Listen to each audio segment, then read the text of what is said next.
হযরতে মাওলা আলী শের খোদা রাদিয়াল্লাহু তাআলা আনহু, যাকে আল্লাহ তাআলা অলৌকিক ক্ষমতা দিয়েছে। আল্লাহু আকবার কবীরা।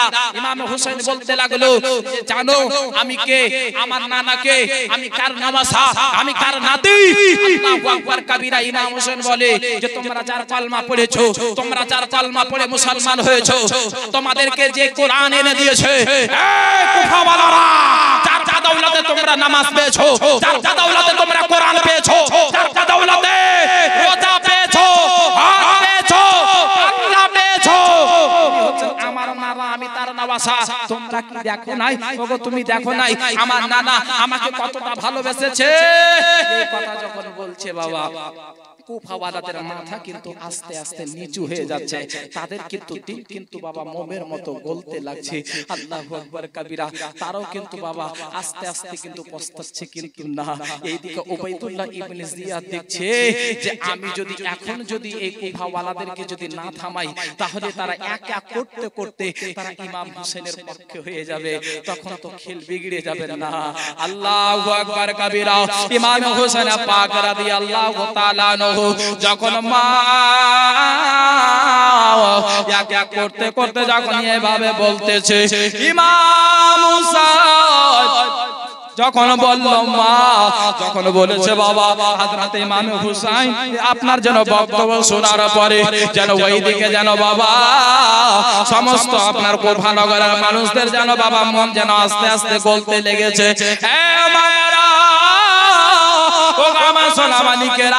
উবাইদুল্লাহ ইবনে জিয়াদ মনে মনে ভাবছে যে এখন যদি ইমাম হোসেন যদি এভাবে ধারাবাহিকভাবে বক্তব্য দেয়, তাহলে 22,000-এর মধ্যে একটা ইয়াজিদের পক্ষে থাকবে না, সবাই ইমাম হোসেনের পক্ষে হয়ে যাবে। ওই উবাইদুল্লাহ ইবনে জিয়াদ যেন বাবা পাক্কা হারামখোর বাবা, ও যেন আপনার যেন ইমাম হোসেনকে বলতে লাগলো, ওগো হোসেন আমরা অত পরিচয়ের দরকার নাই, আমরা তোমার পরিচয় দেব না, শুধু একটা কথা বলো, তুমি যদি ইয়াজিদের হাতে হাত দাও তাহলে তোমাকে ছেড়ে দেব, তোমাকে যেতে দেব, আর যদি ইয়াজিদের হাতে হাত যদি না দাও তাহলে যুদ্ধের জন্য প্রস্তুতি নিয়ে নাও। ইমাম হোসেন বুঝে গেল বাবা যে আল্লাহ তাআলা তাদের দিলে যেন বাবা মোহর মেরে দিয়েছে, কেউ যেন বাবা আপনার হেদায়েত প্রাপ্ত হবে না। ইমাম হোসেন বলল, উবাইদুল্লাহ ইবনে জিয়াদ আমি তো বলেছি প্রথমে দরকার হলে মাথা দিয়ে দেব, মস্তকখানা দিয়ে দেব, কিন্তু আমি আমার নানার দিনকে বাঁচানোর জন্য এই হাতখানা দেব না। বাবারা, ইমামে হোসেন পাক পরিষ্কার ভাবে বলে দিল বাবা। ওইদিকে উবাইদুল্লাহ ইবনে জিয়াদ বলতে লাগলো, হোসেন তাহলে যুদ্ধের জন্য প্রস্তুতি নিয়ে নাও। আহা বাবা, এইদিকে ইমামে হোসেন পাক রাদিয়াল্লাহু তাআলা আনহু বাবা নিজের খিদমতে আসলেন। আসার পরে ইমামে হোসেন পাক যেন বাবা প্রস্তুতি নেবেন, তো বলতে লাগলো, হুজুর কি ব্যাপার, আপনি কোথায় যাবেন? বলতে লাগলো, শোনো আমার সঙ্গীরা, আজকে আমি এই কুফাওয়ালাদের সঙ্গে যুদ্ধ করব, লড়াই করব, আমাকে তারা মারার জন্য তারা বেহাল অবস্থা, তারা লালায়িত রয়েছে, পাগল কুকুরের মতো তারা তাদের ব্যবহার করেছে। আল্লাহু আকবার কবীরা। তোমরা আমাকে যেতে দাও, আমাকে তারা যদি শহীদ করে দেয় তাহলে আর তোমাদের কিছু করবে না।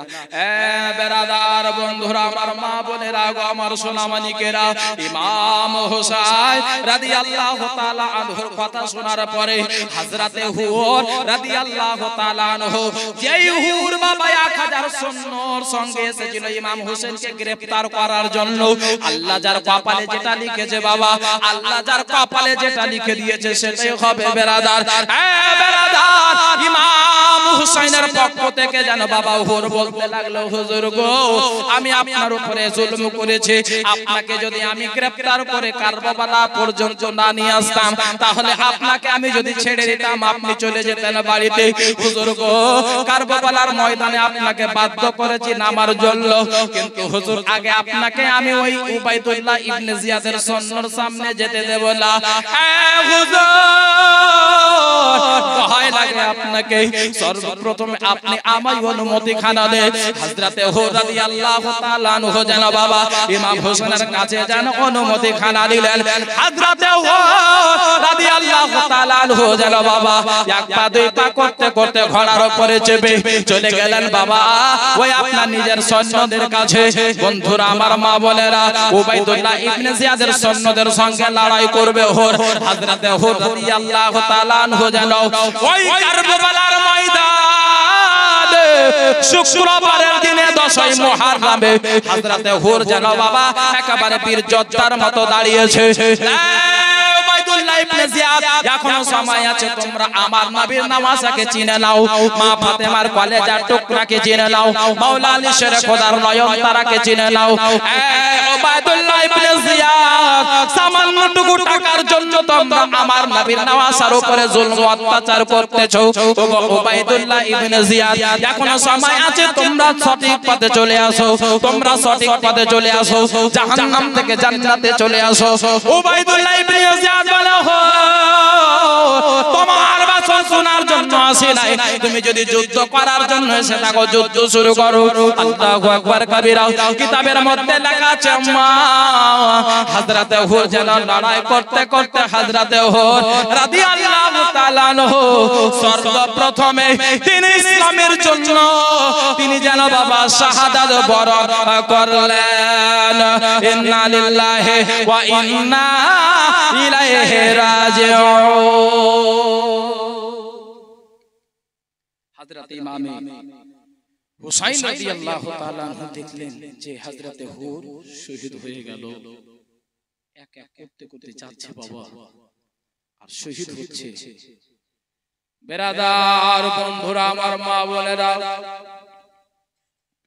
ওগো আমার মায়েরা নিজের ছেলেকে কিছুদিন বানা দেন মা ইমাম হাসান হোসেনের মোহাব্বতটা দিয়েন মা নিজের ছেলেকে শিখিয়ে দেবেন বেটা রে যে আমার হুসাইনের না সে আমার না যে আমার নবীর না সে আমাদের না রে বেটা মা গো নিজের ছেলেকে এইটুকু মোহাব্বতটা দিয়েন রে আম্মা বেরাদার বন্ধুরা আমার মা বোনেরা ওই যেন বাবা 10ই মুহররমের দিনে একজন মা যেন বাবা নিজের ছেলেকে যেন ডাক দিল যার নাম হযরতে ওয়াহাব বিন আব্দুল্লাহ কালবি ওই মা যেন নিজের বেটা ওয়াহাবকে ডাক দিল বেটা ওয়াহাব রে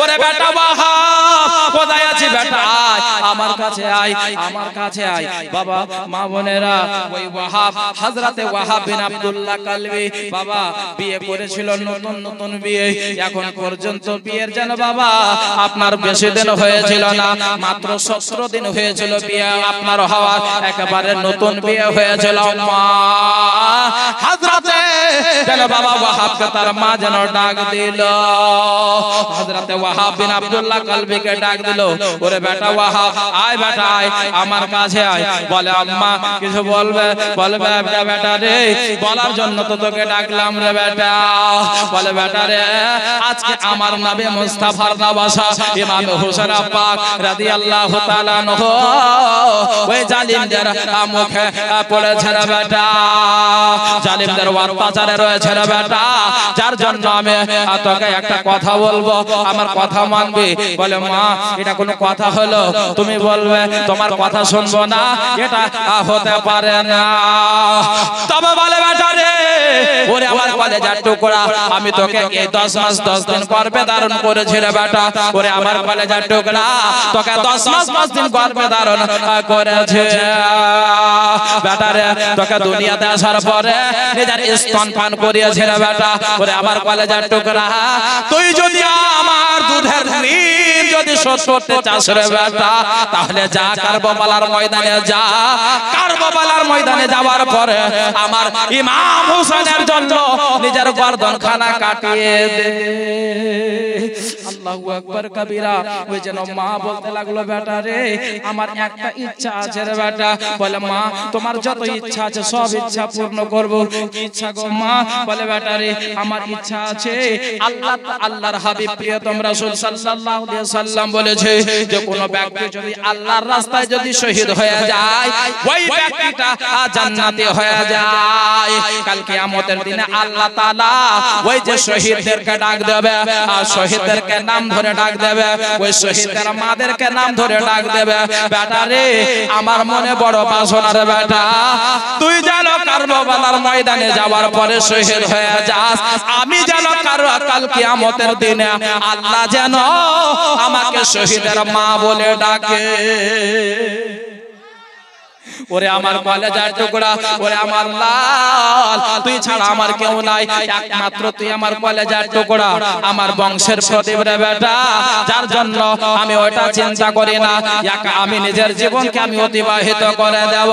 যা বেটা যা, তাড়াতাড়ি করে যা, আমার ইমাম হোসেনের জন্য নিজের জান খানা দিয়ে দে। বলে না ও আমার সোলামানিকেরা, মাত্র 17 দিন বিয়ে করা হয়েছে আম্মা, কিন্তু বাবা নবীর ভালোবাসা দেখেন, আমার ইমাম হোসেনের মহব্বত দেখেন। নিজের মা বলল তাড়াতাড়ি বেরিয়ে গেল, তার মাকে বলতে লাগলো মা একটা কথা বলবো, বল রে বেটা, তাড়াতাড়ি করে বল, দেরি হচ্ছে রে বেটা। বলে মা গো, বলে কি হয়েছে রে বেটা? বলে মা আমার যে অর্ধাঙ্গিনী আমার বিবি সাহেবার সঙ্গে একবার দেখা করে নি।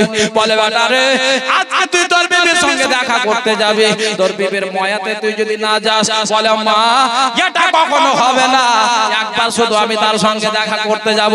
মা গো, যে আমাকে আমার হাতে হাত দিয়া নিজের বাবাকে ত্যাগ করেছে, নিজের মাকে ত্যাগ করেছে, নিজের আত্মীয় স্বজন ভাই বেরাদারকে ত্যাগ করে আমার হাত ধরে আমার বাড়িতে এসে মা আমার বিবির সঙ্গে একবার শুধু মুলাকাত করব, আমার বিবির একবার শুধু অনুমতি খানা দেব, আমার বিবির সঙ্গে সে সাক্ষাৎ করে আমি বেরিয়ে যাব। বলে না বাবারে মায়ের মতো মা ছিল আর বিবির মতো বিবি ছিল।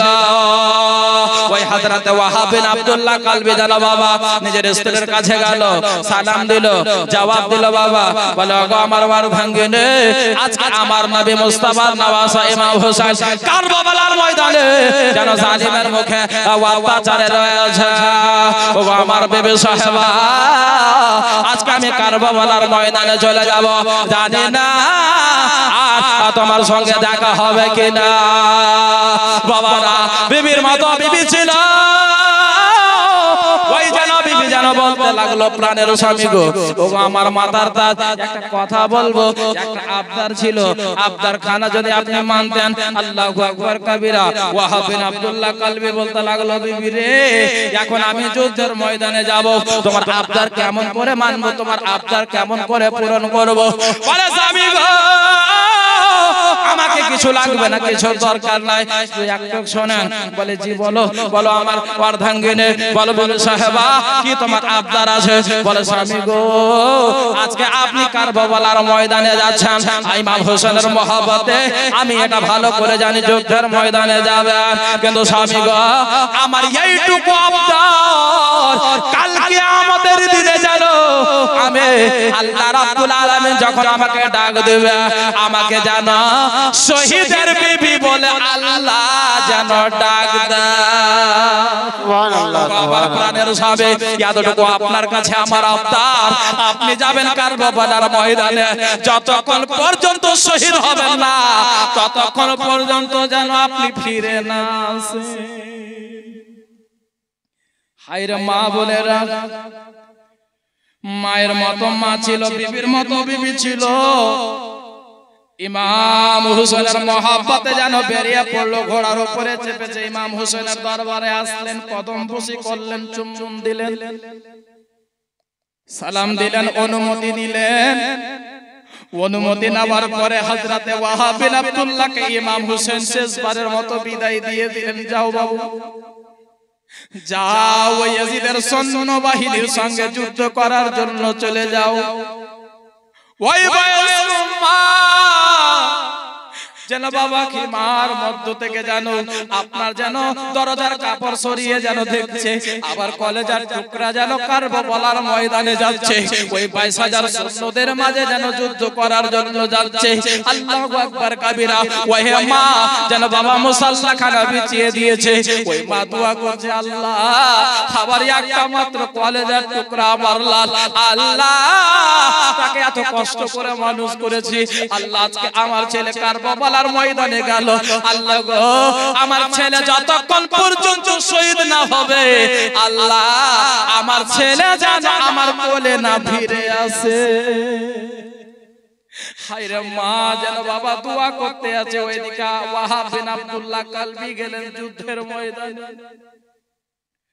ওয়াহাব বিন আব্দুল্লাহ কালবি একেবারে অহংকার দিয়ে বলল, উবাইদুল্লাহ ইবনে জিয়াদ তোমরা আজকে আমার ইমাম হোসেনকে চিনতে পারলে না গো, আজকে মা ফাতেমার কলেজার টুকরা ইমাম হোসেনকে চিনতে পারলে না, আজকে তোমরা মাওলা আলী লালকে চিনতে পারলে না, তোমাদের পুরা কপাল, তোমরা জাহান্নামে চলে যাও। ওগো উবাইদুল্লাহ ইবনে জিয়াদ, আমি তোমাদেরকে ভাষণ দেব না, কেন আমার হোসেন তোমাদেরকে ভালো করে বুঝিয়েছে, এবার তোমার সৈন্যদেরকে পাঠাও, কার কতটা দম আছে, কার কতটা পাওয়ার আছে, এবার দেখা যাবে। বাবারা মা বোনেরা, উবাইদুল্লাহ ইবনে জিয়াদ বললো কি বাবা এই কে আছিস রে, যা তাড়াতাড়ি করে যা, ওই ওয়াহাব বিন আব্দুল্লাহ কালবিকে, ওই এত বড় সাহস আমাকে হুঙ্কার দিচ্ছে, আমার ছেলের বয়সের হয়ে, যা তাড়াতাড়ি করে যা, ও ওয়াহাব বিন আব্দুল্লাহ কালবিকে মুহূর্তের মধ্যে শেষ করে দে। কিন্তু বাবা আমাদের যদি ইমাম হোসেনের নাম যখন নিয়ে আমাদের মধ্যে একটা এনার্জি সৃষ্টি হয়, আমাদের মধ্যে একটা পাওয়ার চলে আসে বাবা, তাহলে ইমাম হোসেনের সঙ্গে থাকার পরে তার কতটা পাওয়ার ছিল, কতটা এনার্জি ছিল বাবা। ওই ওয়াহাব বিন আব্দুল্লাহ কালবি 3 দিন পর্যন্ত পানি পান করেছিল না, তার সত্ত্বেও কতটা পাওয়ার, তার সত্ত্বেও কতটা শক্তি ছিল বাবা। ওয়াহাব বিন আব্দুল্লাহ কালবি দাঁড়িয়ে আছে, ঘোড়ার উপরে চেপে আছে, ওই দিক থেকে যেন উবাইদুল্লাহ ইবনে জিয়াদ যেন বাবা 1000 সৈন্যকে অর্ডার দিল যে যা তাকে ঘিরে তাকে খালাস করে দে। কিন্তু বাবা যে আলী আপনার শেরের গোলাম হয়, যে বাবা ইমাম হোসেনের গোলাম হয়, আপনার ময়দানে গিয়েছে, হযরত ওয়াহাব বিন আব্দুল্লাহ কালবি তলোয়ারখানা বের করলেন বাবা, একের পর এক যেন বাবা এমন করে আপনার তাদেরকে কাতাল করতে লাগলো, এক এক করে এমন করে কাতাল করতে লাগলো যেন বাবা বাড়িতে মা বোনেরা যেভাবে গাজর মূলা কাটে, ওই মতো বাবা এক এক করে করে সবাইকে যেন বাবা আপনার নিস্তানাবুদ করে দিল। মুহূর্তের মধ্যে 1000 শেষ, আবার 1000 ভেজলো, আবার 1000 শেষ, আবার ভেজলো, আবার শেষ। আব্দুল্লাহ আপনার উবাইদুল্লাহ ইবনে জিয়াদ দেখতে পাচ্ছে যে এইভাবে যদি পাঠাতে যায় তাহলে গেলে আমাদের 22,000 সৈন্য এর মোকাবেলাতেই শেষ হয়ে যাবে। আহা কি করা যায়, ওকে বলছে তুই যা, তো বলছে হুজুর দোহাই লাগে আপনাকে, আমার বেটাকে আমি ইতিম করব না, আমার বিবিকে আমি বিধবা করতে চাই না, হুজুর অন্যজনকে ভেজেন। এই করতে করতে যেন বাবা সব এক কথা বলছে, তার মধ্যে ভয় নাই, জানের ভয় কাকে নাই, আল্লাহ আল্লাহ সবাই বলছে হুজুর যাব না। উবাইদুল্লাহ ইবনে জিয়াদ যখন বলছে, ওয়াহাব বিন আব্দুল্লাহ কালবি বলছে এ উবাইদুল্লাহ যত বড় পেহেলওয়ান আছে পাঠা আমার কাছে, সঙ্গে সঙ্গে নিস্তানাবুদ করে দেব।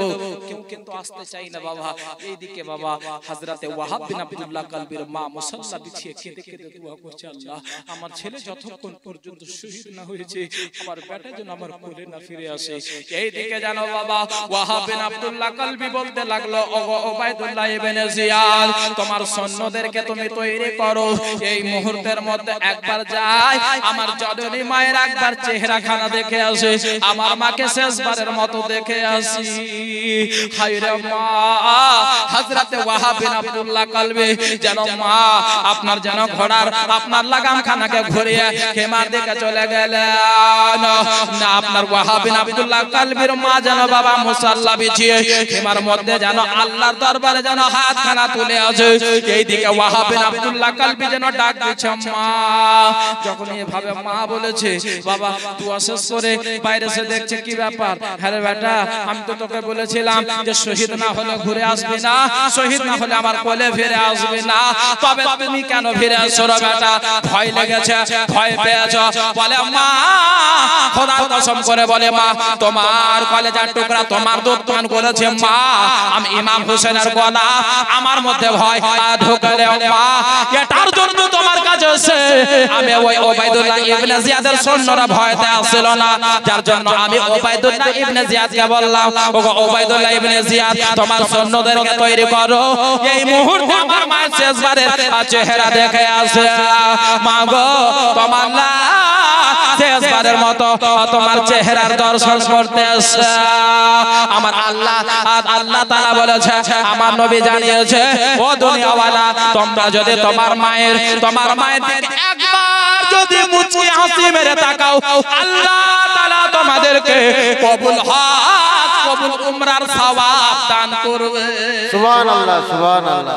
আমার নবী বলেছে, ও আমার উম্মতেরা তোমরা যদি তোমার মায়ের দিকে একবার যদি সুনজরে তাকাও, একবার যদি মুচকি হাসি মেরে তাকাও, আল্লাহ কবুল হজ কবুল উমরার সওয়াব দেবে। হযরতে ওয়াহাব বিন আব্দুল্লাহ কলবি বলতে লাগলো, মা আমি ভয়তে পালিয়ে আসিনি, একবার শুধু তোমাকে দেখার জন্য এসেছি মা। আল্লাহু আকবার কবিরা। হযরতে ওয়াহাব বিন আব্দুল্লাহ কলবির মা বলতে লাগলো, আয় রে বেটা আয়, একবার আমার বুকে আয়, আয় বেটা আয়, একবার আমার বুকে লাগ রে বেটা। ওয়াহাব বিন আব্দুল্লাহ কলবির মা নিজের বেটার জন্য বাবা কপালে আপনার চুম্বন খানা দিলেন, যারে বেটা যায় এবার চলে যা। আল্লাহু আকবার কবিরা। মা হায় রে মা, নিজের ছেলের যদি হাত কাটে বাবা, আপনার অল্প যদি হাতে কিছু হয়ে যায়, মায়ের আপনার কলেজা ছেড়ে যায়, কিন্তু বাবা একজন মা হইয়া নিজের ছেলেকে শহীদ হতে পাঠাচ্ছে। তারা জানে যে ইমাম হোসেনের পক্ষে যারা শহীদ হয়ে যাবে, কাল কিয়ামত পর্যন্ত তাদের ডাঙ্কা বাজবে, তাদের নাম হবে আল্লাহু আকবার কবিরা। হযরত ওয়াহাব বিন আব্দুল্লাহ কলবিকে পাঠিয়ে দেওয়া হলো। ওয়াহাব বিন আব্দুল্লাহ কলবি আসলো বাবা, ওই দিকে ওবাইদুল্লাহ ইবনে জিয়াদ বলে, আমার সৈন্যরা আর 1000 যেতে হবে না, 5000 যেতে হবে না, এবার 20000 যা। একবারে তাকে ঘিরে নেয়, একবারে ঘেরার পরে যত বল্লম আছে যত তীর আছে তাকে ছিঁড়ে ফেল, তার দিকে ছুড়ে ফেল। আল্লাহু আকবার কবিরা। বাবারা মা বোনেরা, যদি দুইজন বাবা তীর ধনুক আপনার তীর যদি ছুড়ে রে বাবা, তাহলে আড়া যাবে, তাকে আপনার কোনো মতে আপনার যেন শরীর থেকে বাঁচানো যাবে, কিন্তু চতুর্দিক থেকে যদি বাবা এত সৈন্য যদি আপনার তীর ছুড়ে ফেলে, তাহলে কোন দিকে আটতে যাবে আম্মা? আল্লাহু আকবার কবিরা। হায়রে ওয়াহাব বিন আব্দুল্লাহ কলবি, এইদিকে মা দোয়া করছে, ওইদিকে বিবি সাহেব আপনার দোয়া করছে, আল্লাহ আমার স্বামীকে কবুল করে নাও, আল্লাহ আমার স্বামীকে কবুল করে নাও। বাবারা মা বোনেরা, ওগো আমার সোনা মালিকেরা, বলে যায় রাতের বেলা মা হযরত ওয়াহাব বিন আব্দুল্লাহ কলবি যেন বাবা আটতে পারে না, কোন তীর আপনার যেন পিছন থেকে এসে লাগে, কোনটা আপনার যেন সিনাতে লাগে, কোনটা যেন বাবা কলেজাতে লেগে যায়। আহারে ইমাম হোসেনের গোলাম হায়রে ওয়াহাব বিন আব্দুল্লাহ কলবি যেন বাবা আপনার যেন তীরগুলোকে আর থামতে পারছে না, আপনার বল্লম গুলো এসে শরীরে লাগে, এইভাবে করতে করতে যেন বাবা হযরত ওয়াহাব যেন আপনার জমিনে যেন আপনার পড়ে গেল। মা বলে না বাবা যে ভয় লাগো, ওই বাবা ইয়াজিদের সৈন্যরা এত পাপী ছিল বাবা, একজন আপনার সৈন্য আসার পরে হযরত ওয়াহাব বিন আব্দুল্লাহ কলবির সামনে এসে একেবারে বাবা নিয়াম থেকে দিয়ে আপনার কি বলে তলোয়ার বের করলো, তলোয়ার বের করার পরে হযরত ওয়াহাব বিন আব্দুল্লাহ কলবির মস্তকখানা যেন মা শরীর থেকে আলাদা করে দিল, মস্তক মোবারক যেন শরীর থেকে আলাদা করে দিল বাবা। আর ওই ওয়াহাব বিন আব্দুল্লাহ কলবি যেন মস্তক মোবারককে যেন বাবা আপনার চালিয়ে দিল ইমাম হোসেনের খিমার দিকে। হায়রে ইমাম হোসেনের গোলাম হায়রে ওয়াহাব বিন আব্দুল্লাহ কলবি, ওইদিকে মা দোয়া করছে, স্ত্রী দোয়া করছে, আল্লাহ আমার বেটাকে কবুল করে নাও, আল্লাহ আমার স্বামীকে কবুল করে নাও। এদিকে মস্তকটা চালিয়েছে ইমাম হোসেনের খেবার দিকে। ইমাম হোসেন যেন বাবা হযরতে ওয়াহাবের মস্তকখানা উঠিয়েছে। ইমাম হোসেন বলছে, ওয়াহাব তুমি জামে শাহাদাত পান করেছো। ওয়াহাব মা বেরিয়ে আসলো আসার পরে ইমাম হোসেন বলে, এই নাও তোমার বেটার মস্তক মোবারক। আল্লাহু আকবার কবিরা। হায় রে মা, নিজের মা যেন আঁচল খানা পেতে দিল। আল্লাহ আমার বেটা আজকে শাহাদাত বরণ করেছে। আল্লাহ আমার দোয়াখানা তুমি কবুল করেছো। যেন বাবা তার স্ত্রী বেরিয়ে আসলো। আসার পরে দেখছে আল্লাহ আমার স্বামীর মস্তক মোবারক। ওই যেন বাবা ওয়াহাবের স্ত্রী বলে, আল্লাহ তুমি আমার দোয়া কবুল করেছো। মা বোনেরা, বাবা জি ও ভাইরা, এই করতে করতে যেন বাবা হযরতে ওয়াহাব যেন শহীদ হয়ে গেল। এক এক করতে করতে বাবারা মা বোনেরা ইমাম হোসেনের পক্ষ থেকে যায় আর শহীদ হয়ে যায়। আল্লাহুম্মা সাল্লি আলা সাইয়্যিদিনা মাওলানা মুহাম্মদ ওয়া আলা আলি সাইয়্যিদিনা মাওলানা মুহাম্মদ সাল্লাল্লাহু তাআলা আলাইহি ওয়াসাল্লাম। বেরাদার বন্ধুরা, আমার মা বোনেরা, আমার সোনামণিকেরা, এই করতে করতে যেন বাবা একের পর এক শহীদ হয়ে যাচ্ছে। বেরাদার বন্ধুরা, আমার মা বোনেরা, বলে যায় রাতের বেলা মা, এবার শুনেন রে মা, হযরতে ইমাম হুসাইন রাদিয়াল্লাহু তাআলা আনহুর দরবারে যেন মা 22 বছরের যুবক আমার নবীর নামাজের সামনে যেন দাঁড়িয়ে গেল। যিনি হচ্ছেন হযরতে কাসিম, ইমামে কাসিম, হযরতে ইমাম হাসান রাদিয়াল্লাহু তাআলা আনহুর আপনার বড় ছেলে। বাবা 22 বছরের নওজওয়ান, 22 বছরের যুবক ইমাম হোসেনের সামনে দাঁড়িয়ে গেল। ইমাম হোসেনকে বলে, চাচা গো আমার চোখের সামনে যাচ্ছে, চাচা শহীদ হয়ে যাচ্ছে, চাচা গো আর বেঁচে থাকার আর মজা নাই চাচা। চাচা এবার আপনি অনুমতি খানা দেন, আমিও যাব কারবালার ময়দানে ওই ইয়াজিদের সৈন্যদের সঙ্গে লড়াই করতে করতে আমিও জামে শাহাদাত পান করে নেব। ইমাম হোসেন বলে, ভাতিজা কাসিম একটা কথা বলি ভাতিজা, আমি তোমাকে কোনো মতে অনুমতি দিতে পারবো না। বলে, চাচা কেন আপনি আমায় অনুমতি দিতে পারবেন না? বলে, ভাতিজা গো আমি যদি তোমাকে কারবালার ময়দানে ভেজে তাহলে গেলে তোমার আব্বা কষ্ট পাবে, তোমার মা কষ্ট পাবে। দেখো ইমাম হোসেন আমার ছেলেকে পাঠিয়ে দিল। না না না, আমি তোমাকে অনুমতি দিতে পারবো না রে বেটা। ইমামে কাসিম যেন বাবা আপনার চোখে জল নিয়ে যেন বাবা আপনার ফিরে আসলো। ইমামে কাসিমের যেন হঠাৎ করে যেন মনে পড়লো, আল্লাহ আমার আব্বা যখন জামে শাহাদাত পান করেছিল, যখন বিষ পান করেছিল, আমার আব্বা আমাকে একটা তাবিজ খানা দিয়েছিল। আর আমার আব্বা তাবিজ দেওয়ার পরে আমাকে ওসিয়ত করেছিল, বেটা রে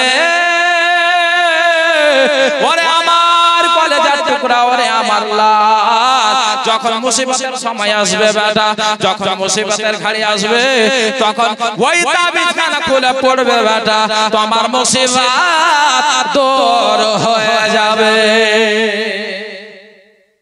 হযরত ইমামে কাসিম রাদিয়াল্লাহু তাআলা আনহু তিনার বাজুতে যেন বাবা, তিনার হাতের বাজুতে ওই তাবিজখানা লেপটানো আছে, বাঁধা আছে। ইমামে কাসিম মনে মনে ভাবছে যে আল্লাহ আজকে আমার চাচা হুসাইন এই দুশমনদের ঘেরাতে ফেসেছে, আজকে আমার চাচা এত বড় মুসিবতে আছে, এর থেকে আর বড় মুসিবত কি হতে পারে? তাবিজখানাকে খুললেন বাবা। তাবিজখানাকে খোলার পরে দেখছে তো ইমাম হাসান রাদিয়াল্লাহু তাআলা আনহু ওই তাবিজের মধ্যে লিখেছে, বেটা কাসিম যখন তোমার চাচা হুসাইন কারবালার ময়দানে পৌঁছে যাবে বেটা, তোমার চাচার আগে তুমি নিজের গর্দনখানা তোমার চাচার মহব্বতে তুমি কুরবান করে দেবে। জোরে বলুন সুবহানাল্লাহ। বেরাদার বন্ধুরা, মা বোনেরা, ওই চিঠিতে যখন লেখা বাবা ইমামে কাসেম জানো আপনার জানো মনে মনে এতটুকু বিশ্বাস হলো এবার আমার চাচা হোসেন আমাকে অনুমতি খানা দেবে আর আমার চাচা বারণ করবে না এই যেন বাবা তাবিজ খানা নিয়া ইমামে কাসেম যেন বাবা ইমাম হোসেনের কাছে পৌঁছে গেলেন ইমাম হোসেনের কাছে যাওয়ার পরে বলে চাচা গো এই নেন তাবিজ খানা বলে ভাতিজা কি লেখা আছে বলে আমার আব্বা আমাকে এটা দিয়ে গিয়েছিল চাচা বলেছিল যখন মুসিবতের টাইম আসবে তুমি এটা খুলে দেখবে